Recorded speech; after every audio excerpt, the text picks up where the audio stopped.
វីដេអូមួយនេះហ្នឹងទៅត្រូវចិត្តម៉ាច់សម្រាប់បងប្អូនស្រីៗដែលចូលចិត្តលេង style mode sock fit មួយគឺថាចេញមកបែបលក្ខណៈសុភាពសាមញ្ញធម្មតាប៉ុន្តែស៊ីវិល័យសាហាវមិនត្រឹមតែប៉ុណ្ណឹងទេយើងបាន style មួយមួកយើងឡើង cute ហ្មងអញ្ចឹងកុំភ្លេចណាបងប្អូនមកសាកលេង style នឹងម្ដងមើលឲ្យបានប្លែកភ្នែកវីដេអូមួយនេះគឺជា tip ពិសេសសម្រាប់បងប្អូនដែលចូលចិត្តស្លៀកខោអាវស្បែកហើយមានជើងខោហៀវែងអស់ដីអញ្ចឹងយើងធ្វើយ៉ាងណាដើម្បីឲ្យជើងខោហ្នឹងកុំឲ្យវាហៀពេកអស់ប្រឡាក់ដីអាក្រក់មើលចឹងណាមួយធ្វើឲ្យជើងខោរបស់យើងឆាប់ប្រចាំឆាប់ទក់ទេផងឃើញវីដេអូនេះហើយសាកល្បងទាំងអស់គ្នាវិធីចងមួយនេះគឺមានប្រយោជន៍ណាស់សម្រាប់បងប្អូនដែលអាចយកទៅប្រើប្រាស់នៅក្នុងជីវិតប្រចាំថ្ងៃបានដល់ពេលយើងចេះចងតាមវិធីនេះនៅពេលណាដែលយើងត្រូវចងចុងកណាត់ចងតង់ឬក៏អីតែត្រូវក្របធ្វើតបោចងបែបនេះគឺអត់ងាយលបោទេណាបងប្អូនគឺមកខ្លាំងនេះគឺជាតយោដែលយើងយកទៅផឹកតែគុជបងប្អូនតយោហ្នឹងវារៀងហឹងហើយរុនវាធំតតែតយោប្រភេទហ្នឹងទៅអាចមកឆ្នៃកើតដោយសារតែសាច់តយោហ្នឹងវារៀងហឹងឬតែនិយាយថាឆ្នៃហ្នឹងយកមកឆ្នៃគឺឆ្នៃមកជាបែបនេះហ្នឹងណាបងប្អូនធម្មតាគេចាប់តែក្បានកាត់មាត់ហើយគឺត្រូវបិទឲ្យចិត្តវិញដើម្បីរក្សាគុណភាពរបស់វាបើនិយាយទៅមែនតារបស់ខ្លះមែនថាយើងមិនចេះធ្វើមិនចេះកែច្នៃគ្មានគំនិតគ្មានអីដោយសារតែពេលខ្លះយើងមិនទាន់បានចាប់ដើមធ្វើចាប់ដើមគិតនៅពេលដែលឃើញវីដេអូនេះទៅដឹងថាអាចធ្វើបែបនេះបានតើ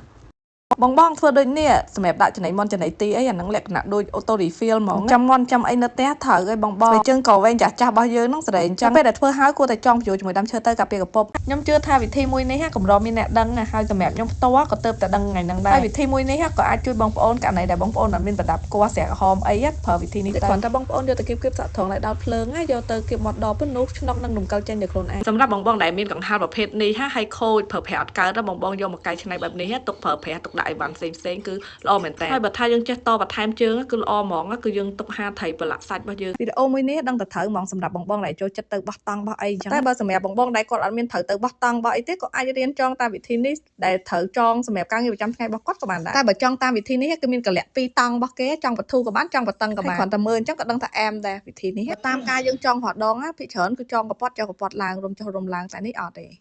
ម៉ូតសក់នេះគឺងាយស្រួលធ្វើសម្រាប់ក្មេងៗយុវវ័យអីគាត់ត្រូវការទៅកម្មវិធីអីអញ្ចឹងណាអាចធ្វើម៉ូតសក់នេះបានរួមជាមួយនឹងការផាត់មុខតិចរបស់គាត់អ្វីដែលសំខាន់សក់របស់យើងនឹងយើងមូលជាមួយតាគៀបអីរួញតិចសិនណាហើយបន្តមកទៀតចាំយើងចាប់ចេញជាម៉ូតសក់ដោយខាងលើយើងលមួខាងក្រោមយើងចងកបួចបានចេះម៉ូតនេះធូរលុយសាហាវដោយសារកម្មវិធីម្ដងយើងអស់លុយច្រើនណារហដងខ្ញុំអត់ដឹងថាបងប្អូនណាបោកកម្រាលពូកបោកស្រោមខ្នើយបោកអីហើយយកមករៀបចំទុកដាក់រៀបចំដោយបែបណាដូច្នេះហើយថ្ងៃនេះខ្ញុំមាន idea សំខាន់មួយចែកជូនឲ្យបងប្អូនបានដឹងអញ្ចឹងនៅពេលដែលបងប្អូនបត់គឺបងប្អូនបត់មួយសេតរបស់វានឹងដាក់ចូលទៅក្នុងស្រោមខ្នើយសេតតែមួយជាមួយគ្នាអញ្ចឹងនៅពេលដែលយើងត្រូវការប្រើត្រូវការហៅអីគឺវានៅដុំជាមួយគ្នាអត់ពិបាកក្នុងការរទ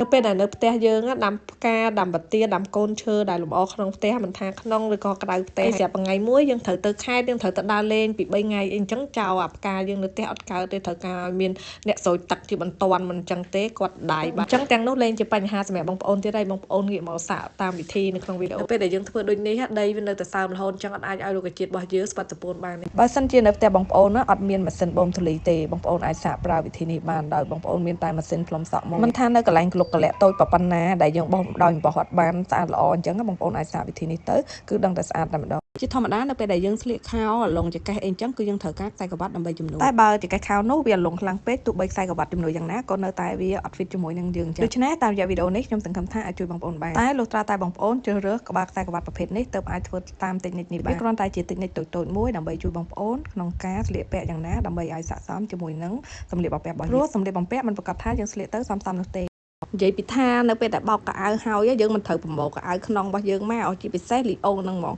យើងត្រូវបត់ធ្វើអីមើលវីដេអូនេះដឹងរបៀបបត់ធ្វើម៉េចស្អាតជាប់ល្អមិនចាំបាច់ថាគេណាឆ្ងាយខ្ញុំនឹងឯងអាគ្រឿងទុយហ្នឹងត្រូវយកតែមួយតែអាផ្សេងទៀតដែលបត់ទៅជាមួយគ្នាលែងនៅសភាពដើមហ្នឹងសម្រាប់ខ្ញុំក៏មិនប្រកាសចិត្តដែរថាការប្រើប្រាស់សម្លៀកអនាម័យជាប្រចាំខែរបស់យើងហ្នឹងណាប្រើដោយរបៀបត្រឹមត្រូវឬក៏យ៉ាងណាដែរប៉ុន្តែវិធីប្រើប្រាស់មួយនេះខ្ញុំគិតថាសមហេតុផលដែរបើសិនជាយើងប្រើដោយរបៀបដែលជាទូទៅនៅពេលដែលយើងប្រើប្រាស់ភាគច្រើនគឺពួកគាត់យកអាស្លាបសម្លៀកអនាម័យប្រើប្រាស់របស់យើងដែលមានស្អិតហ្នឹងបិទផ្ទាល់ជាមួយខោតែអញ្ចឹងនៅពេលដែលយើងបកមកគឺវាមានការជាប់ស្អិតជាមួយនឹងខោយើងហើយក៏មានពេលខ្លះហែកមកលហែកជាប់មួយខោហ្នឹងហ្មង